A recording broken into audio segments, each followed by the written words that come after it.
પછી કયા પ્રકારની પરિસ્થિતિઓ એ આપના વૃદ્ધાશ્રમની અંદર અત્યારે હાલ વર્તમાન સ્થિતિની અંદર જોવા મળે છે? આપે એક રમીલાબાની વાત કરી, આપે એની પહેલા વાત કરતા કહ્યું કે 57 એ વૃદ્ધાઓના આપે અંતિમ સંસ્કાર કર્યા છે. અગાઉ એક એવો પણ વ્યક્તિ હતો જેને તમે ઓફર કરી હતી કે ભાઈ તું અહીંયા રહીને તારા માતા પિતાની સેવા કર, હું તને પગાર આપીશ. તો એ માણસ ત્યાં રહ્યો. બિલકુલ બિલકુલ બિલકુલ. અત્યારે સ્પેશિયલી જે મોટા ભાગની જે સંખ્યા છે કિશનભાઈ, પ્રદીપભાઈ, એક વસ્તુ મેં જોઈ એ સિટી એરિયાની વધારે છે. અત્યારે લોકોને સ્વતંત્ર જિંદગી જીવી છે. કોઈ રોકટોક કરવા વાળું ઘરની અંદર હોવું ના જોઈએ. રાત્રે મોડા સુધી બહાર ફરવા જવું મને કોઈ બોલવા વાળું ના જોઈએ.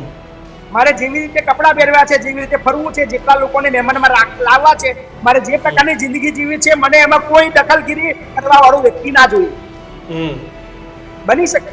હું એવું નથી કહેતો કે 100% વાંક જે છે એ દીકરા દીકરીઓનો જ છે, વહુનો છે. 10% 20% વાંક કદાચ વકીલોનો હોય શકે.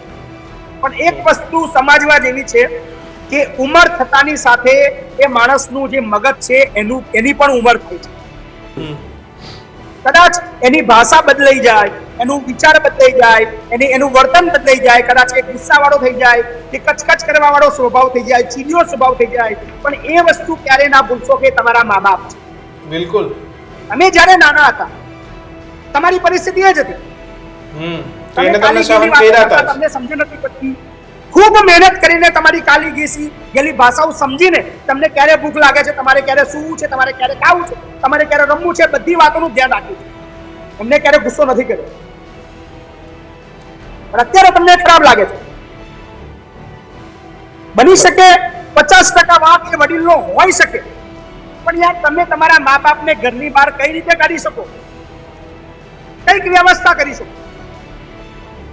હું એ નથી કહેતો તમે તમારા સાથે જ રાખો, પણ યાર તમારી આવકમાંથી થોડો ખર્ચો કાઢીને કદાચ જોડે રહેવું સંભવ નથી. ખૂબ ઝઘડા થાય છે, ખૂબ તકલીફો પડી રહી છે. કંઈક આજુમાં એક નાનું ઘર લઈને એને અલગ રાખીને રોજ મળવા જઈને એને ખુશ રાખી શકો.